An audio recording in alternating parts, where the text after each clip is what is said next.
It's Monday here on the North Shore Drive podcast from the Pittsburgh Post-Gazette. I'm your host, Chris Carter. We're joined by Ray Fittipaldo, and we're breaking down the things that we saw in the final Steelers preseason game.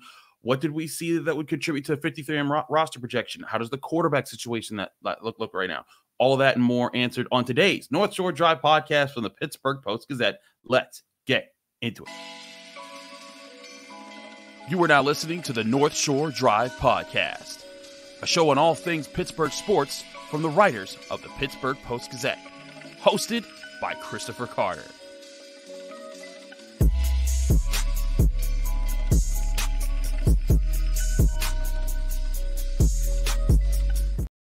Hello and welcome to the North Shore Drive podcast from the Pittsburgh Post-Gazette. I'm your host, Chris Carter, joined today by one of our great Steelers beat writers. That's Ray Fittipaldo. And as always, you can find the show on your favorite podcasting apps and on YouTube. Like this video if you enjoy it. Subscribe to this YouTube channel to get all of our Monday, Wednesday, Friday episodes of the North Shore Drive podcast, as well as the daily content that comes out from all of our sports writers here at the Pittsburgh Post-Gazette. Ray, another preseason game down. While the Steelers did lose in the final score, I'd say that they saw a lot of what they wanted to see, particularly in the first team offense, scoring 2 touchdowns, one with Russell Wilson, one with Justin Fields. Pretty smooth how both moved down the field in those situations. Russell Wilson going 2 for 2 for 26. Justin Fields going 3 or 4 for 40, neither throwing a touchdown, but both setting their team up for chances to score on the ground there. I want to talk about this quarterback situation and just a kind of a final evaluation of where it is going into the week before week 1, because there's still now 2 weeks before the Steelers take on the Falcons in Atlanta for their season opener. But Ray, I think that for many out there has been, like, for you and me, we've talked about it. We've said Russell Wilson is QB1, Russell Wilson is QB1. This has been a foregone conclusion. Something drastic would have to happen to change that. And I think that if anything, Saturday's game and how it played out just further cemented that Russell Wilson doesn't really skip a beat. He does what he's supposed to do. He comes in, scores a touchdown, is yanked out immediately afterwards here. I get the sense that Russell Wilson did enough here, but is this something that you think might still get revisited throughout the season, even without injury between these two? Yeah, I mean, I suppose, Chris, that depends on how Russell Wilson plays, but, I'm not surprised by this. And, Mike Tomlin saying he's not going to name the starter until the end of the week. A lot of people, especially in the national media, might read into that. It means nothing. Russell Wilson was the starter when he agreed to terms back in March, and he's going to be the starter September 8th in Atlanta. He's got to get off to a good start, though. If you look at the first half of the schedule, Chris, it's, I know there's a lot of road games mixed in there, but, the competition, I think there are some winnable ball games for the Steelers in there. So, if Russell Wilson gets off to a good start, I think, that won't be revisited for quite some time. But listen, if he gets off to a bad start, they're 1-3 after 4 games or something like that, and the Steelers are staring down the barrel with that, that stretch in the second half with all those division games, the Eagles and the Chiefs, then, yeah, certainly Mike Tomlin could look for a spark. But this was never really a competition to begin with, but the injury played into that. Mike Tomlin being wishy-washy played into that.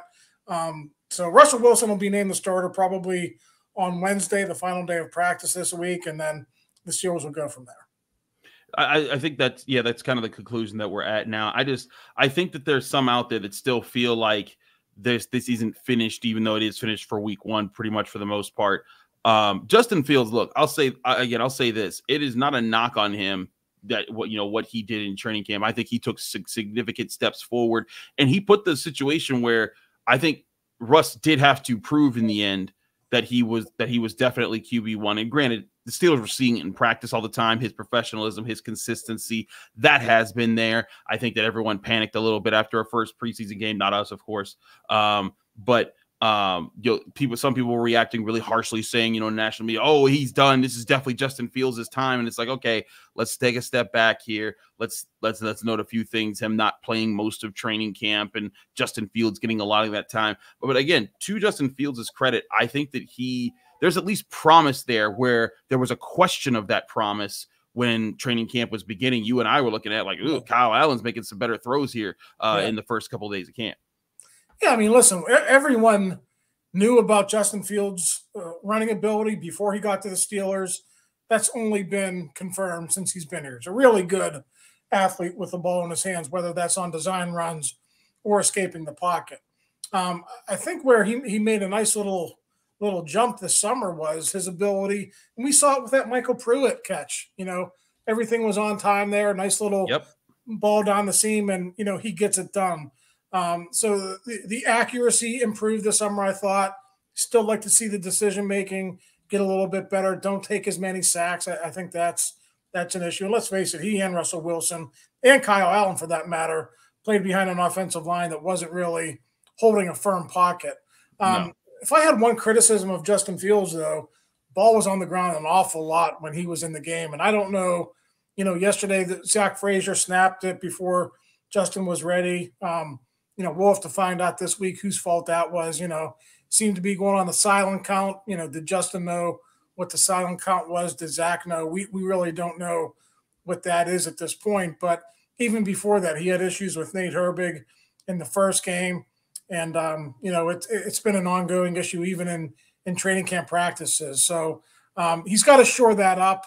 If he does get into a game relieving Russell Wilson, they're not going to want him turning the ball over. But I think overall, I was pleasantly surprised with Justin Fields' growth as a passer. And I think, there's reason to be optimistic if he does have to play here early in the season. Certainly, I think that the Steelers are in a better spot understanding where their quarterbacks are. I also think that now we've seen Arthur Smith get a chance to experiment a little bit more. He talked to us about how he's not calling plays to win in preseason game. He's calling plays to experiment, to test, to see where certain guys are. And at least in this final preseason game, this third preseason game, I think he got a better hold of where it was. I also think, like you talked about, the pass to Michael Pruitt, a lot of play action to set things up on this team. And this is still not an offensive line. We'll get to the offensive line later in the show. This is still not an offensive line that per se is dominant or going to be dominant at the start of the season. They're going to need to learn how to win while they're sort of figuring it out. There's a lot of young guys. But I do think this offense at least has the direction of a team that can move the ball through the air, balance it on the ground, and do enough to be an efficient group that doesn't put the defense really behind the 8 ball day in and day out. Yeah, they blocked up that 31-yard Cordero Patterson run really well. Zach Frazier had a nice block, as did Isaac Seumalo. So, that was a positive. The one thing about Arthur Smith, if there's one criticism that I would have of him during these preseason games, and I know what you said about being vanilla and not game planning, but, he talked about playing clean football and staying on schedule. They were on that first drive, Chris, they were 2nd and 5, and he throws a pass behind the line of scrimmage to George Pickens. And I'm not knocking the play call, but we've seen throughout training camp and these preseason games, those sideways passes are not working. That one resulted in a 5 or 6 yard loss. They were fortunate that Russ converted that to George Pickens on 3rd down, or there would be a completely different storyline that we're talking about here today if they go 3 and out on that first series. So, small sample size with Arthur Smith. I think largely his play calling is going to change during the regular season, but I've seen enough of those sideways passes and those short passes. Open it up, push the ball down the field. You got one of the best deep passers in the game in Russell Wilson. He can play action too, so take advantage of his strengths, I say. Absolutely. I want to talk to Ray about his 53-man roster projection because I think there's one in particular part of the team that is one of the trickier parts to figure out in that 53-man roster projection. We'll talk about that next here on the North Shore Drive podcast on the Pittsburgh Post-Gazette. Chris Carter, Ray Fittipaldo, stick with us. We'll be right back.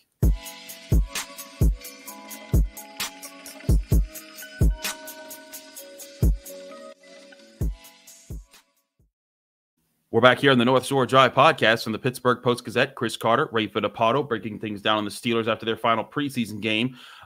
Ray, looking at this defense, I think there's a lot of certainties with certain starters.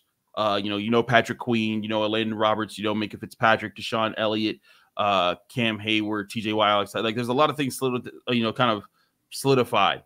But the one position that I think that we thought might have been solidified 2 weeks ago that isn't right now is slot corner, because through most of training camp, we saw Beanie Bishop taking over there, and I thought looking pretty decent at the spot, at least not being a really bad liability in the defense and being solid in his position. But throughout the rest of this other than his final preseason game, we didn't see him play in the second preseason game. He had an injury, and then we saw him playing with the second and third stringers on Saturday in the final preseason game, and it was Thomas Graham Jr. who played with the first team, but they played the same amount of snaps. Ray, if this is a battle right now for the top slot corner position, who wins it in your eyes, and do they keep both of them to have options at slot corner? So I wouldn't read too much into Thomas Graham running with the starters in Detroit. I think if you factor in Beanie's injury and the fact that they got a good long look at him in that first preseason game, and really throughout the first 2 or 3 weeks of practice when he was with the ones, they have a pretty good idea of who he is. And I think with Thomas Graham, they kind of wanted to get more comfortable with who he is. So, right. In terms of who's going to win the starting job, I don't know that either of them are going to be the starting slot corner, come September 8th in Atlanta. I think Omar Khan could make a trade. I think they could look to the waiver wire to address that position. But if I had to pick between one or the other right now, and that's assuming Beanie's injury is behind him, I'll go with Beanie Bishop. He's smaller. He has speed. The only thing I don't like about his game, and we saw this kind of exposed a little bit during training camp practices, he's not a great tackler in space. He's a willing tackler. Right. At the line of scrimmage, he'll stick his nose in there, but he's not great in space. So, I think the Steelers coaches maybe saw that here in the second half of camp. There's probably some reservations about that. I don't think Graham won the job or was outstanding or anything against the Lions. So that's definitely a position to watch here. 4 p.m. Tuesday is cut down from 90 to 53. Every other team has to do it too, Chris. There's going to be a lot of good football players out there available via the wire or a trade before 4 p.m. So sit back. I think it's going to be interesting for Omar Khan here over the next 48 hours or so. That's going to be tricky, and Mike Tomlin said this in his Q&A on Steelers.com. He said one team's trash can be another team's treasure. And I think that's the situation that the Steelers are in right now because, slot corner is not an answered position. Wide receiver 2, maybe not an answered position. Maybe they're out there scoping for guys who can slide in at the slot corner. I mean, last year they took Shannon Sullivan, and he was the guy that worked with there. The year before that, it was Arthur Mollett. So they've kind of plugged and played with guys. So I think it's been very interesting to see how that's been something the Steelers have done over the years, and I don't know for sure if that means that they're going to be shopping and in the bargain bin and in free agency for that slot cornerback answer instead of going with one of the two guys or both of the guys that they've kept through camp. Yeah, listen, I'll be the first to point out, just because you grab somebody on the waiver wire doesn't mean it's going to work out. I mean, we saw that last year with Desmond King. When he was acquired early in the season, a lot of people thought, okay, he's got a track record. He's going to be the slot. He'll beat out Shannon Sullivan, and it didn't work out that way. He got one defensive snap in the first month of the season, and the Steelers cut him. So a lot of it is about fit, the type of player you are. The Steelers have a very specific type of slot corner in mind a lot of times. I think that's why Beanie Bishop was always compared to Mike Hilton. Shannon Sullivan was a little bit different. If they go back and let's say they re-sign Patrick Peterson obviously would be a different type of a player. But, the similarities between Beanie Bishop and Mike Hilton and Arthur Mollett, some of the other slot corners that have been through here, it's not by accident. I mean, they have a type that they like to insert in that spot in that defense. And, we'll see if Beanie Bishop can hang on to it. I say only, but he's only got to be average for 2 months of the season. Now, I know he's going to get picked on, and I know teams are going to try to expose that part of the Steelers defense no matter who the slot corner is, but if they can get by, for 8 games, Cam Sutton's going to come back, and I think he's going to give this team a huge lift in the second half, not only with his experience, but his versatility as well. it's going to be a nice little tool that Terrell Austin has in his tool belt for the last 9 games of the season.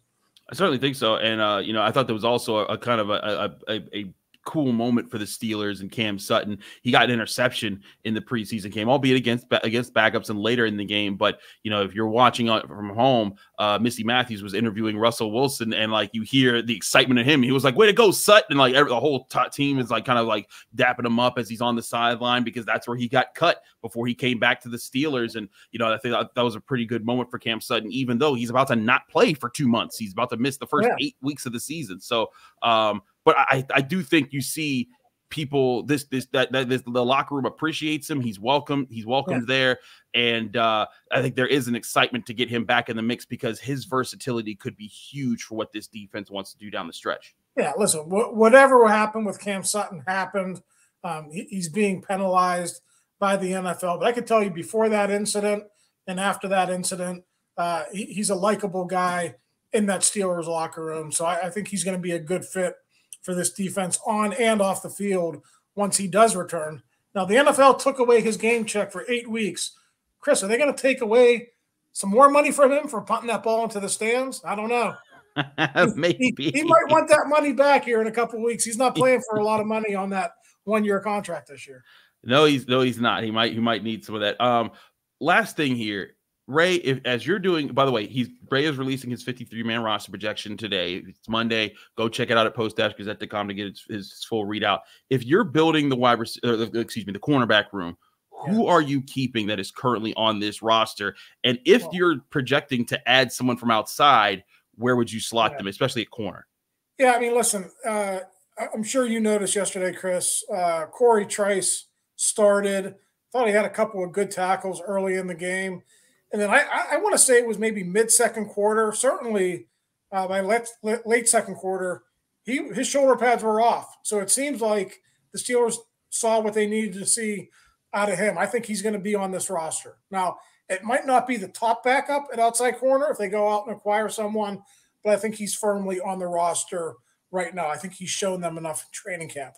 I still have questions about Darius Rush. I mean, he's another tall outside corner that they like. They're trying to develop him since, the middle of last season when he was picked up off waivers.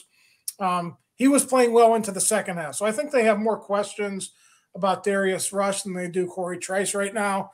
And again, just like we talked about slot corner, Chris, waiver wire trade. Do they get a vet in here to maybe solidify the depth at outside corner?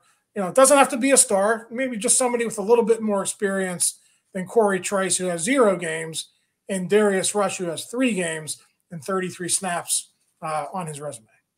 Certainly there. I hear you on those points. Read Ray's 53-man roster projection to get all of his predictions for how this roster is going to play out. But we're not done. I want to talk to Ray about the offensive line, because that's a huge part of what this team hopes to see take significant steps forward. We did see 2 rushing touchdowns. How did they play into that, and where do we see especially the young guys factor in? All next here on the North Shore Drive podcast and the Pittsburgh Post-Gazette. But first, I want to remind you this show is brought to you by Savinas, Cannon, and Gallucci. They are your mesothelioma and asbestos lawyers with over 85 years of experience. Call Savinas, Cannon, and Gallucci today for a free consultation. Also, we're brought to you by Moon Township Honda. Visit Moon Township Honda at 5802 University Boulevard in Moon Township, Pennsylvania, or go to their website, moonhonda.com, to see all of their great options. Here's a message from our friends at Moon Township Honda. To build the Honda CR-V Hybrid, we took everything you love about the CR-V and kicked it up a notch with greater power for a CR-V unlike any before. Adventure confidently with Honda, Car and Driver's most awarded brand in 10 Best history. The CR-V and CR-V Hybrid, part of the Honda line of rugged vehicles. Visit your local Honda dealer where new vehicles are arriving daily. Buy online or reserve from select Honda dealers.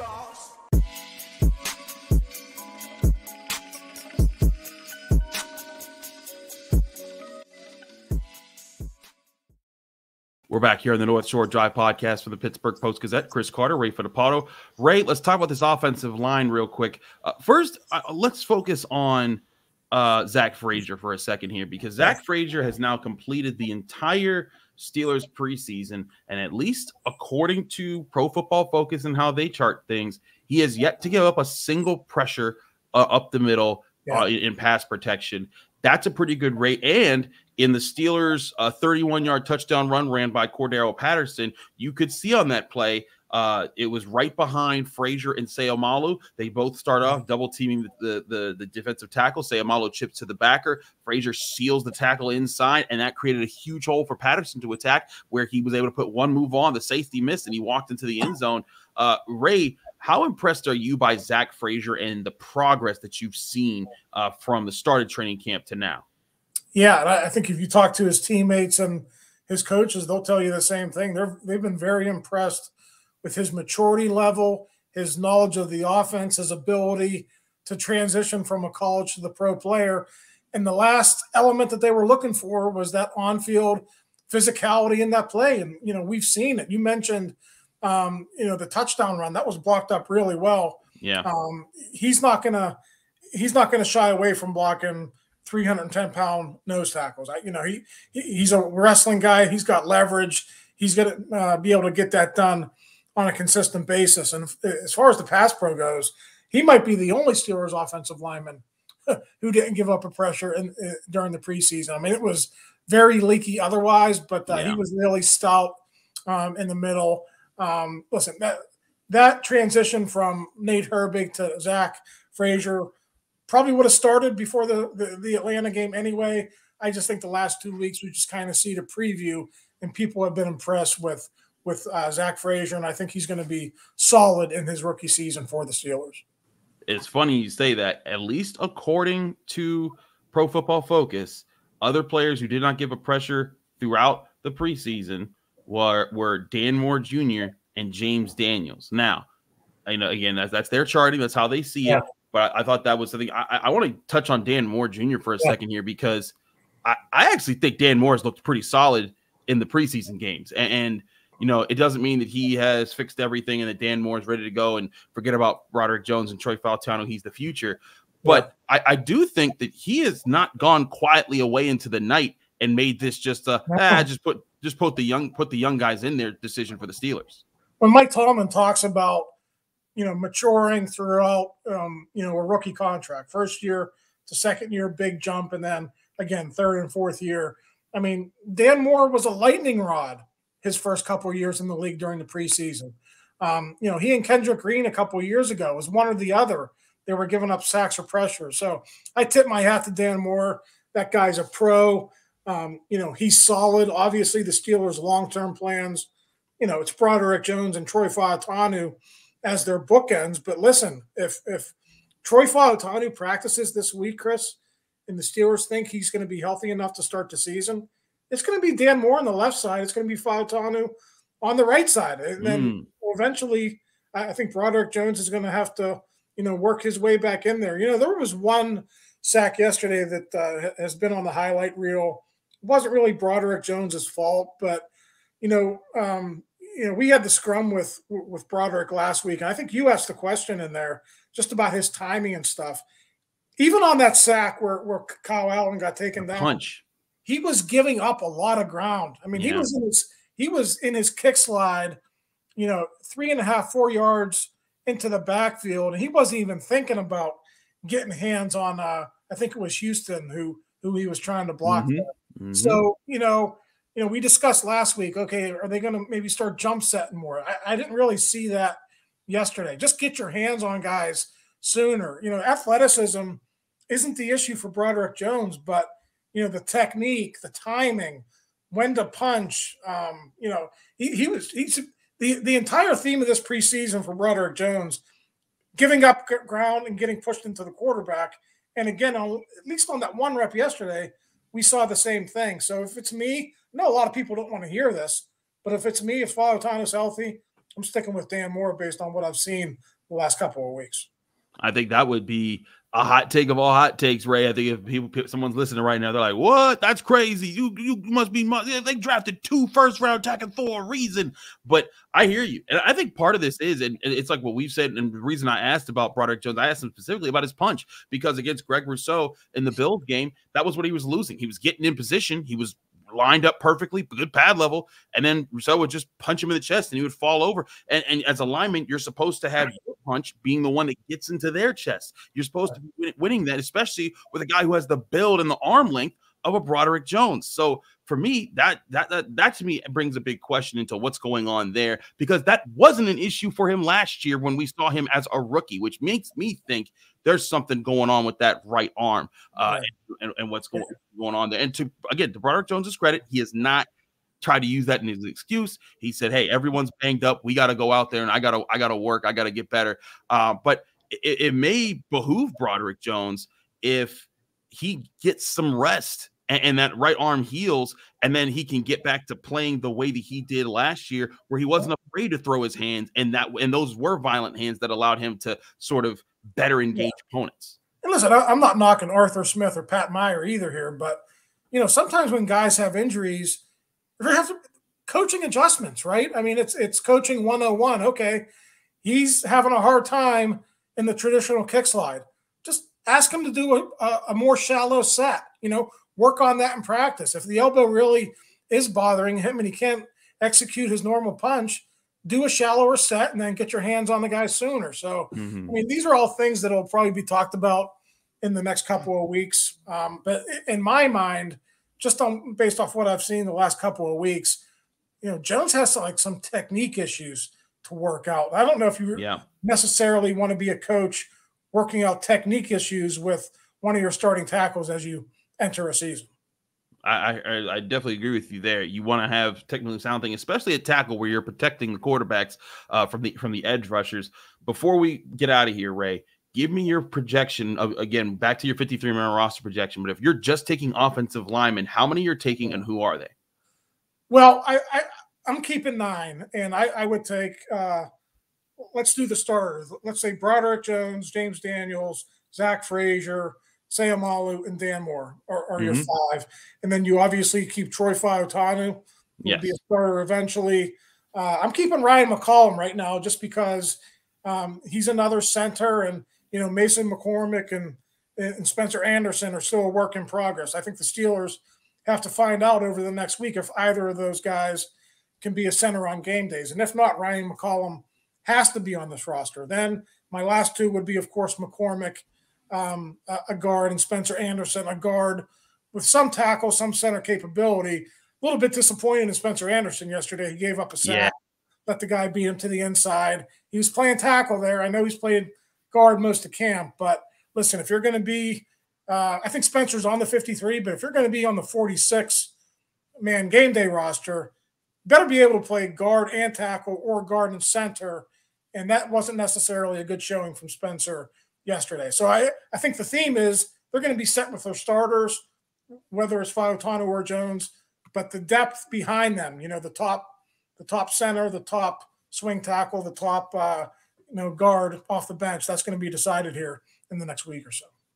There's still a lot to be decided. We'll keep you up to date with all of that at the Pittsburgh Post-Gazette. Stay tuned as the Steelers make their final cuts down to their 53-man roster and how they plan to figure all that out. We'll keep you covered with all those updates at the Pittsburgh Post-Gazette. Ray, thanks so much for joining us here, and thank you all for joining us here on the North Shore Drive podcast from the Pittsburgh Post-Gazette. Chris Carter, Ray Fittipaldo. Read all of our work at post-gazette.com. Find us here on the North Shore Drive podcast every Monday, Wednesday, Friday on your favorite podcasting app and on YouTube. Like this video if you enjoy it. Subscribe to this channel to get all of those episodes as well as our daily content that comes out from all of our Pittsburgh sports writers. We're back Wednesday after the final cuts for the Steelers right here on the North Shore Drive podcast. Thank you for tuning in to another episode of the North Shore Drive podcast from the Pittsburgh Post-Gazette. If you watch this video on YouTube, please like the video and subscribe to our channel. For all the sports coverage from the Post-Gazette that we have to offer, visit post-gazette.com.